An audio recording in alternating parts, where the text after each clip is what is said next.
Assalamualaikum dan salam sejahtera kepada semua. Hari ini saya akan membentangkan tentang analisis keutuhan wacana, sumber rujukan dan kejelasan yang terdapat dalam artikel pilihan yang bertajuk Cabaran Pemerkasaan Bahasa Melayu dalam Usaha Mencapai Negara Bangsa di Malaysia yang telah ditulis oleh Ibrahim Majdi Muhammad Kamil dan Maliati Muhammad 2020. Slide pembentangan ini telah disediakan oleh Muhammad Khairunas bin Aziz, Beyonce Ertel Thomas dan Tracy Ann Jubilee. Keutuhan wacana. Keutuhan wacana sangat penting dalam menentukan sesuatu teks atau kesatuan bahasa itu satu wacana yang utuh atau tidak. Tanpa ciri-ciri keutuhan wacana ini, kesatuan bahasa itu hanyalah sekumpulan ayat yang tidak bermakna dan tidak teratur. Menurut Kamus Dewan 1996, keutuhan wacana bermaksud suatu kesatuan, ucapan, pertuturan dan percakapan. Menurut Asmah Omar pula, keutuhan wacana ialah keseluruhan perlahiran bahasa oleh penutur atau penulisan berkenaan sebagai suatu yang bermakna dalam komunikasi. Sebuah wacana yang baik dan sempurna dikenali sebagai wacana yang utuh. Keutuhan wacana merupakan aspek yang penting bagi memastikan sama ada sesuatu kesatuan itu boleh dikatakan wacana atau hanya sekumpulan ayat yang tidak teratur. Terdapat beberapa aspek yang menghasilkan wacana yang utuh, iaitu wujudnya urutan atau koheren, kesinambungan idea yang bermakna, wujudnya tautan atau kohesi, keserasian unsur linguistik dengan linguistik yang lain, dan wujudnya penanda wacana dalam keutuhan wacana. Keutuhan semantik. Terdapat dua jenis keutuhan wacana dari segi semantik. Antaranya ialah hubungan antara bahagian-bahagian wacana seperti hubungan sebab dan akibat, hubungan sebab dan tujuan, hubungan sebab dan hasil, hubungan alasan dan kesan, hubungan syarat dan hasil, dan kesatuan latar belakang semantik iaitu semantik dalam segi konteks latar wacana. Dalam artikel ini hanya terdapat hubungan sebab dan akibat, hubungan sebab dan tujuan, dan hubungan sebab dan hasil. Pertama, hubungan sebab dan akibat. Contoh ayat. Dasar penjajah ketika era kolonial telah menyebabkan berlaku konflik antara kaum di Malaysia. Fungsi bahasa Melayu sebagai bahasa lingua franca mengalami kemerosotan pada awal abad ke-20 akibat desakan kolonial untuk menggunakan bahasa mereka. Kedatangan penjajah telah menyebabkan penggunaan bahasa Melayu telah terjejas. Dasar penjajah telah menyebabkan masyarakat di tanah Melayu semakin hilang identitinya. Kedua, hubungan sebab dan tujuan. Bagi memupuk integrasi antara kaum di Malaysia, kerajaan telah berusaha mewujudkan sebuah negara bangsa. Pelbagai usaha daripada pihak kerajaan dalam memperkasakan bahasa Melayu perlu diteruskan supaya bahasa Melayu boleh menjadi salah satu alat utama dalam membentuk identiti masyarakat Malaysia. Kerajaan terus berusaha keras dalam memastikan bahasa Melayu menjadi medium utama sebagai alat komunikasi dalam membina negara bangsa. Pemikir klasik J.J. Rousseau 1968 pula mendefinisikan negara memerlukan kerjasama rakyat untuk melindungi dan mempertahankan harta benda anggota mereka yang bebas dan merdeka. Di samping itu, bahasa Melayu juga telah digunakan dalam aktiviti persuratan antara golongan sultan dan juga pembesar untuk menjalinkan hubungan diplomatik dengan negara luar. Penubuhan Dewan Bahasa dan Pustaka pada tahun 1956 yang bertujuan untuk menerbitkan, menggalakkan dan memperkembangkan bahasa Melayu dalam semua bidang disiplin. Yang ketiga, hubungan sebab dan hasil. Setelah rundingan kemerdekaan yang diketuai oleh Tunku Abdul Rahman, akhirnya Persekutuan Tanah Melayu terbina pada tahun 1957 dengan kaum Melayu, Cina dan India sebagai kaum utama di semenanjung Tanah Melayu. Apabila kita melihat kepada sejarah kerajaan terdahulu, pemerkasaan penggunaan bahasa dapat membentuk kerajaan dan tamadun yang kuat dan berjaya. Melihat kepada kerajaan Melayu Melaka dan peranakan di Melaka, bahasa amat penting kerana ianya dapat mencapai perpaduan hasil daripada bahasa dan budaya. Pemerkasaan penggunaan bahasa Melayu oleh masyarakat Malaysia boleh menjadi asas kepada pembentukan sebuah negara bangsa. Seterusnya, keutuhan fonologi. Keutuhan fonologi yang terdapat dalam sesuatu wacana melibatkan hentian suara, nada suara dan intonasi suara. Hal ini dapat menimbulkan hubungan semantik yang berbeza antara bahagian-bahagian wacana. Dalam wacana tulisan, terdapat unsur-unsur paralinguistik iaitu alat-alat yang digunakan untuk memperjelaskan persembahan wacana. Alat-alat tersebut ialah tanda baca seperti noktah, koma, tanda soal, titik bertindih dan sebagainya. Dalam wacana lisan pula, selain ekspresi wajah, keadaan air muka, gerakan tangan dan bahasa badan merupakan alat-alat untuk seseorang individu memahami ujaran yang disampaikan. Yang pertama, ayat penyata. Negara Malaysia adalah sebuah negara yang mempunyai pelbagai etnik dan suku kaum. Negara Malaysia dikenali sebagai masyarakat majmuk yang terdiri daripada pelbagai kaum iaitu kaum Melayu, Cina, India serta Bumiputera, Sabah dan Sarawak. Negara merujuk kepada kawasan yang didiami oleh penduduk yang diperintah di bawah satu sistem politik yang sama. Sejarah negara bangsa secara ringkasnya bermula daripada masyarakat Eropah. Kedua, ayat tanya. Walau bagaimanapun, setelah 63 tahun merdeka, mengapakah bahasa Melayu masih tidak dapat diperkasakan? Walau bagaimanapun, adakah semua dasar yang dibuat oleh kerajaan dapat melaksanakan dengan baik? Seterusnya, kita beralih kepada keutuhan gramatikal. Apa itu keutuhan gramatikal? Keutuhan gramatikal ialah hubungan wacana yang berkaitan dengan tata bahasa. Keutuhan wacana seharusnya memperlihatkan hubungan berdasarkan binaan tata bahasanya. Terdapat beberapa jenis keutuhan gramatikal dalam sesuatu wacana dan penanda wacana dalam bahasa Melayu, seperti penanda rujukan, penanda penggantian, penanda elipsis pengguguran, dan penanda penghubung. Dalam artikel ini hanya mengandungi 3 jenis penanda sahaja, iaitu penanda rujukan, penanda elipsis pengguguran, dan penanda penghubung. Pertama sekali ialah penanda rujukan. Penanda rujukan melibatkan rujukan terhadap kata ganti nama dalam bahasa Melayu kerana fungsinya yang menjadi rujukan dalam pembinaan sesebuah wacana. Penggunaan kata ini akan menyebabkan makna yang cuba disampaikan lebih tepat dan menjadikan wacana itu sendiri lebih rapi dan utuh. Sebagai contoh, dalam artikel ini kami dapat mengemukakan penanda rujukan dalam ayat Tun Dr. Mahathir dalam ucapan beliau pada tahun 1991 telah menekankan konsep negara bangsa ini. Beliau menyeru supaya masyarakat Malaysia mesti bersatu padu untuk menyanjung masa depan yang dikongsi bersama di samping mengamalkan gaya hidup yang sejahtera dan berintegrasi demi keharmonian hidup bermasyarakat. Di sini kita dapat lihat dengan jelas bahawa nama Tun Dr. Mahathir digantikan dengan kata ganti nama diri yang ketiga, iaitu kata ganti nama diri beliau. Begitu juga dengan Awang Sarian. Awang Sarian 2010 berpendapat bahawa bahasa amat penting dalam kejayaan pembangunan sesebuah tamadun. Beliau memberi contoh kekuatan tamadun Yunani dan tamadun Greek yang terbina beratus tahun dahulu hasil daripada keampuhan bahasa mereka sendiri. Seterusnya, penanda elipsis pengguguran. Elipsis merupakan pelenyapan sesuatu perkataan atau rangkai kata untuk mengelakkan pengulangan sesuatu maklumat dalam ayat sebelumnya. Proses ini akan menjadikan sesebuah wacana yang dipersembahkan itu lebih utuh dan lebih jelas lagi. Misalnya, penanda elipsis pengguguran yang dapat kami kemukakan dalam artikel ini ialah melalui ayat kewujudan konsep negara bangsa di Eropah bermula apabila berlakunya zaman pencerahan yang mana masyarakat menentang golongan gereja yang pada ketika itu telah mentadbir negara.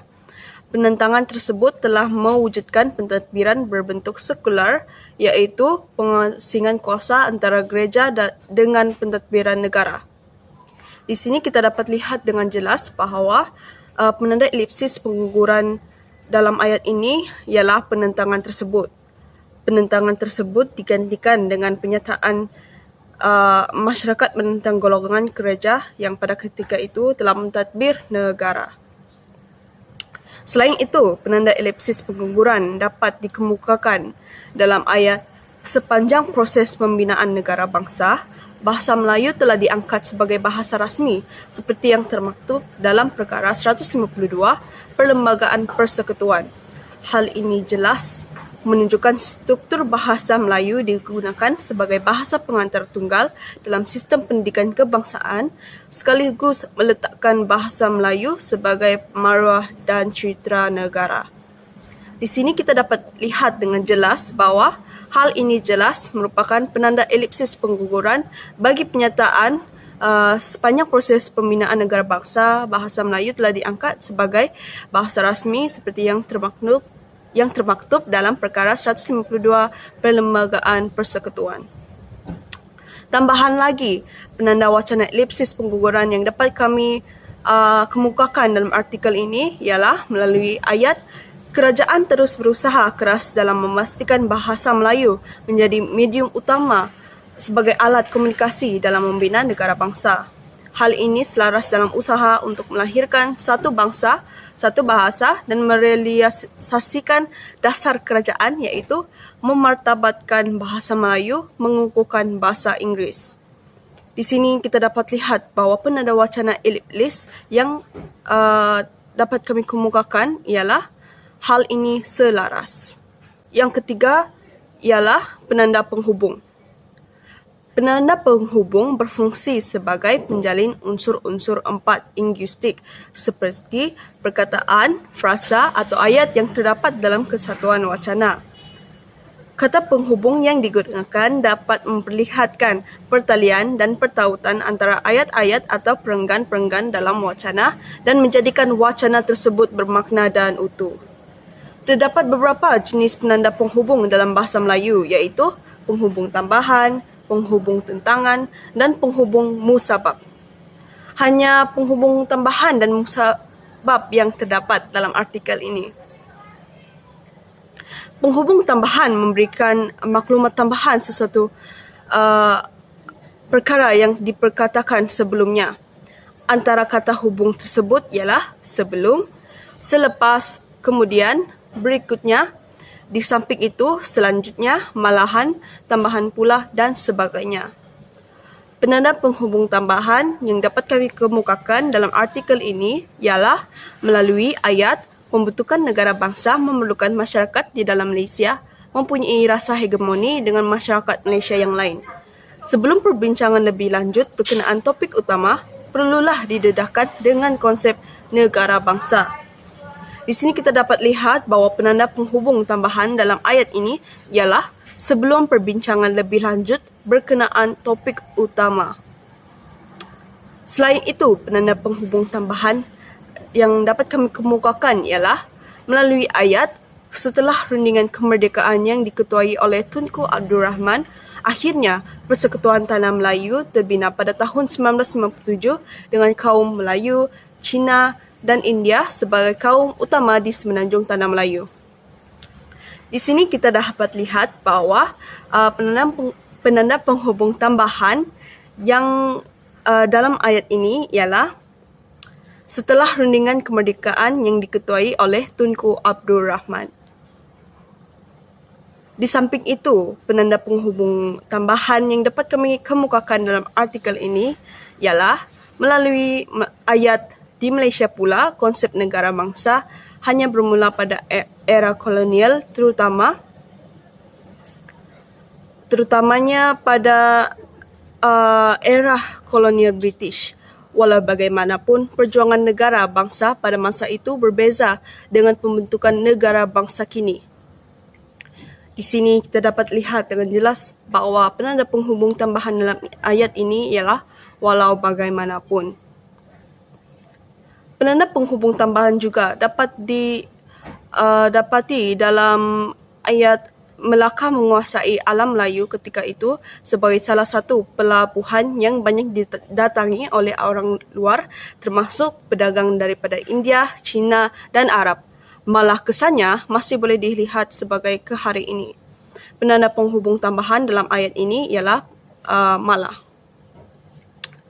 Akhir sekali, penanda penghubung tambahan yang dapat kami jumpai dalam artikel ini ialah melalui ayat di samping itu, bahasa Melayu juga telah digunakan dalam aktiviti persuratan antara golongan sultan dan juga pembesar untuk menjalinkan hubungan diplomatik dengan negara luar.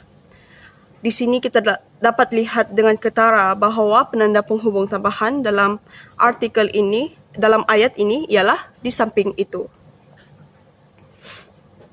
Kita beralih kepada penanda penghubung musabab. Penanda penghubung musabab merupakan penanda menyatakan sebab sesuatu itu terjadi. Antara penanda ini ialah kerana, oleh itu, oleh sebab. Hal ini demikian kerana konsep negara bangsa di Eropah tidak sama dengan konsep negara bangsa di Malaysia. Di sini kita dapat lihat bahawa dalam ayat ini penanda penghubung musabab yang digunakan ialah hal ini demikian kerana. Seterusnya, penanda penghubung musabab yang dapat kita lihat dalam artikel ini ialah melalui ayat hal ini demikian kerana negara bangsa merupakan medium untuk mencapai negara yang berdaulat yang mana rakyatnya hidup bersatu padu tanpa dipisahkan oleh sentimen perkauman, agama, bangsa dan keturunan. Di sini kita dapat lihat bahawa penanda penghubung musabab juga digunakan iaitu kerana. Tambahan lagi, penanda penghubung musabab yang dapat kami kemukakan dalam artikel ini ialah melalui ayat antara isu yang sering dibangkitkan dalam pembinaan negara bangsa ialah isu bahasa. Hal ini demikian kerana bahasa merupakan lambang jati diri bagi sesuatu masyarakat atau bangsa itu. Di sini kita dapat lihat dengan jelas bahawa penanda penghubung musabab juga digunakan, penanda penghubung musabab kerana juga digunakan dalam ayat ini. Oleh itu jelaslah bahawa penanda penghubung musabab kerana sering digunakan dalam artikel ini. Kita menganjak kepada keutuhan leksikal. Hubungan leksikal dapat dilihat dari aspek wujudnya pertalian antara perkataan dalam sesuatu wacana. Hubungan leksikal dalam sesuatu wacana tercapai melalui penggunaan kosakata yang serasi dan sesuai. Terdapat beberapa cara memperoleh hubungan leksikal seperti hubungan berdasarkan pengulangan, antonim, hiponim, kolokasi, sinonim, pengulangan unsur perkataan yang sama, dan pembuka serta penutup yang digunakan dalam wacana. Terdapat 3 jenis keutuhan leksikal dalam artikel tersebut, iaitu pengulangan kata, antonim, dan memanfaatkan unsur bersambut. Pertama sekali, pengulangan kata.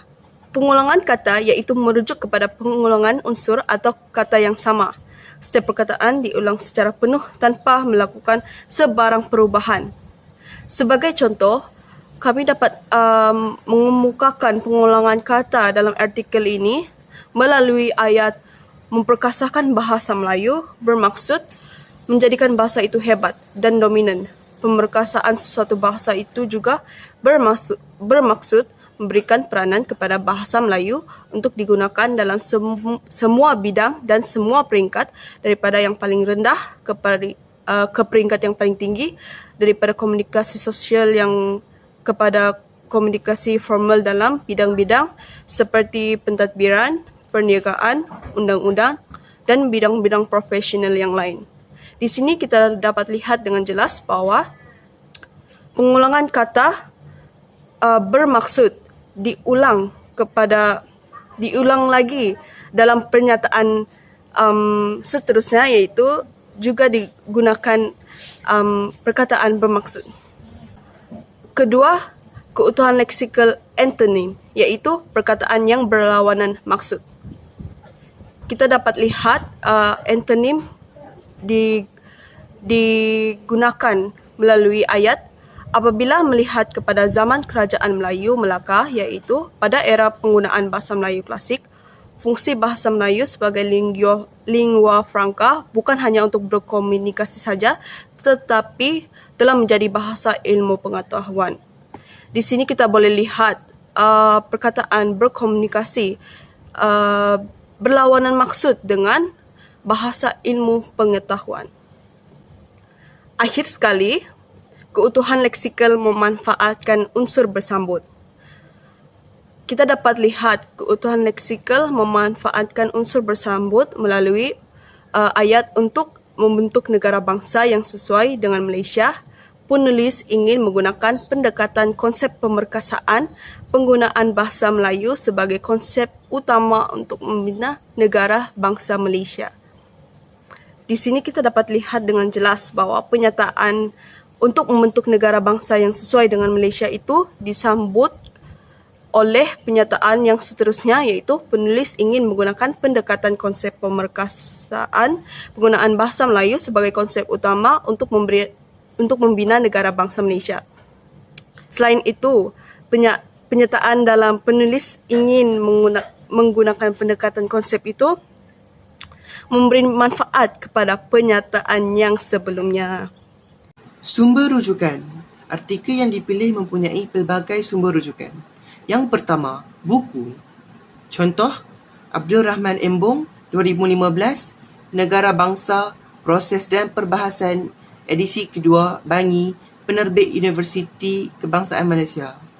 Asma Haji Omar, 1993, Perancangan Bahasa dengan rujukan khusus kepada Perancangan Bahasa Melayu, Kuala Lumpur, Dewan Bahasa dan Pustaka. Hashim bin Haji Musa, 2004, Pemerkasaan Tamadun Melayu Malaysia menghadapi globalisasi Barat, Kuala Lumpur, Penerbit Universiti Malaya. Kedua, jurnal. Contoh, Hashim Musa, Rosita Cik Rodi dan Salmah Jan Nur Muhammad, 2014. Pelestarian bahasa Melayu sebagai bahasa utama dalam persuratan pembudayaan ilmu sains dan teknologi di rantau ini. International Journal of the Malay World and Civilization, Iman, Jilid 2, 3 hingga 19. Rosita Cik Hodi dan Hashim Musa, 2014. Bahasa Melayu, Bahasa Negara Bangsa Malaysia, Jurnal Bahasa, Budaya dan Warisan Melayu, 1, 2, 257 sehingga 272. Yang ketiga, teks syarahan. Contoh, Awang Sarian, Pemartabatan Bahasa Kebangsaan dalam Pembinaan Negara Bangsa, Syarahan Bahasa Anjuran Dewan Bahasa dan Pustaka Wilayah Timur dan IPG Tengku Ampuan Afsan, Kuala Lipis, 25 Februari 2010. Kejelasan dalam penulisan, kohesi dan koheren. Okey, kohesi. Kohesi merupakan salah satu kemahiran yang diperlukan apabila menulis sesuatu penulisan akademik. Kohesi merupakan hubungan atau jalinan yang erat antara kata, frasa dan ayat untuk menghasilkan sebuah wacana yang utuh.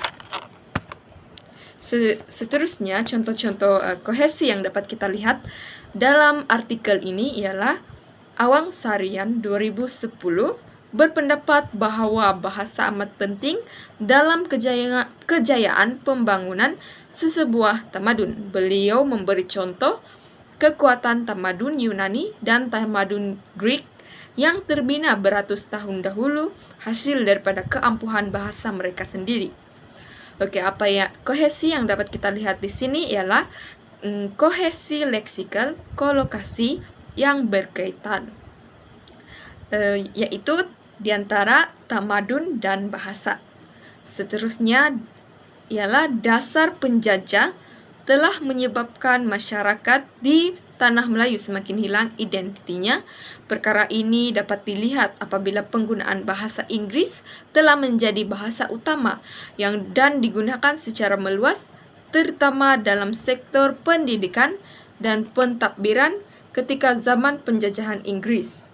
Hal ini bermaksud bahasa Inggeris telah mengambil kedudukan bahasa Melayu sebagai bahasa utama di tanah Melayu pada waktu itu. kohesi yang kita dapat lihat di sini ialah kohesi leksikal, kolokasi berlawanan, yaitu merosot dan meningkat, yaitu bahasa Melayu di tanah Melayu semakin merosot penggunaannya, manakala bahasa Inggris menjadi bahasa utama. Seterusnya, kohesi yang dapat kita lihat dalam artikel ini ialah Tun Dr. Mahathir dalam ucapan beliau pada tahun 1991 telah menekankan konsep negara bangsa ini. Hal ini demikian karena negara bangsa merupakan medium untuk mencapai negara yang berdaulat, yang di mana rakyatnya hidup bersatu padu tanpa dipisahkan oleh sentimen perkauman agama, bangsa, dan keturunan.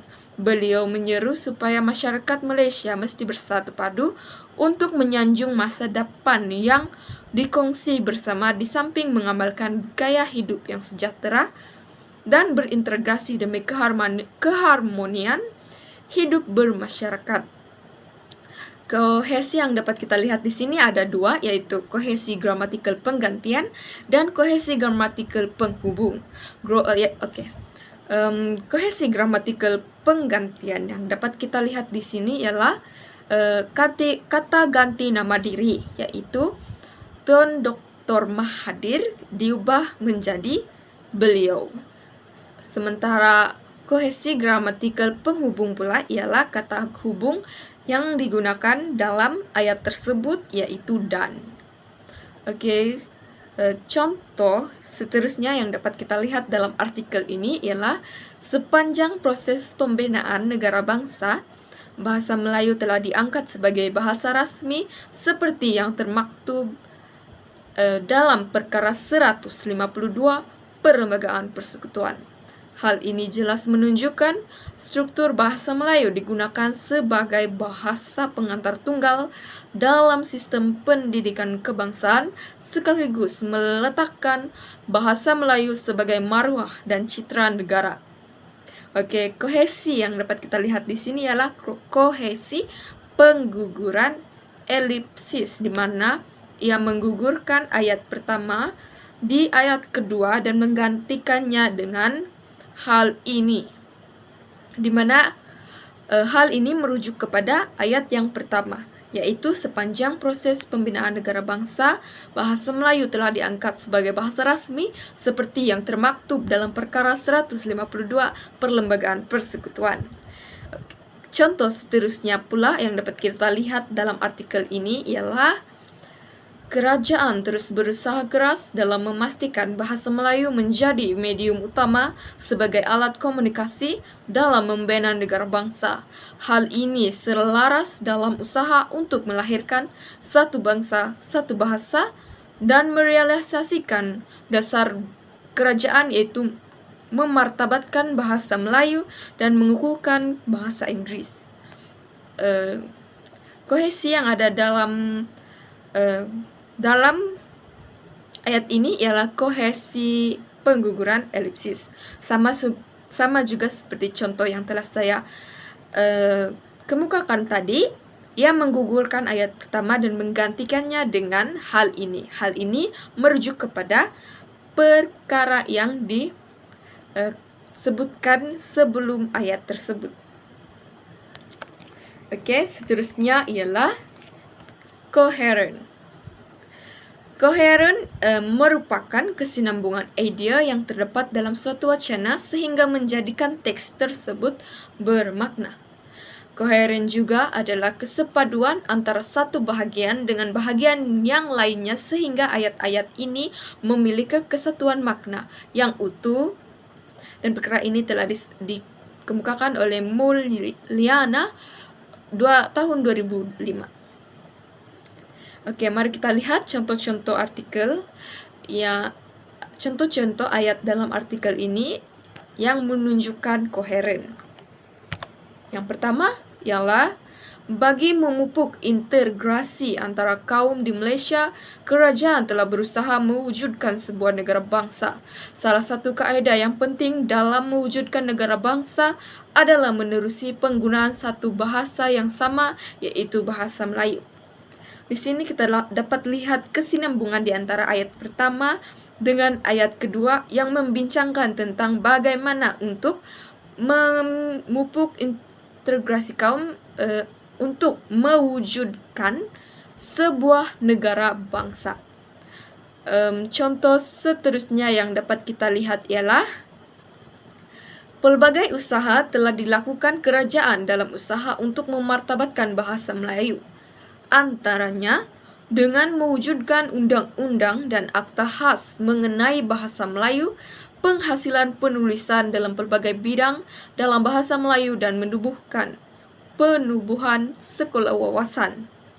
Di sini kita dapat lihat kesinambungan di antara ayat pertama dengan ayat kedua yang membincangkan tentang usaha kerajaan untuk memupuk atau memartabatkan bahasa Melayu dalam negara kita. Ayat yang seterusnya yang menunjukkan koheren dalam artikel ini ialah peranan masyarakat sangat penting dalam membentuk negara bangsa, terutama apabila terdapatnya rasa hegemoni antara masyarakat pelbagai kaum di Malaysia. Pembentukan negara bangsa memerlukan masyarakat di dalam Malaysia yang mempunyai rasa hegemoni dengan masyarakat Malaysia yang lain. Ayat ini menunjukkan kesinambungan di antara ayat pertama dengan ayat kedua, di mana ia membicarakan tentang rasa hegemoni.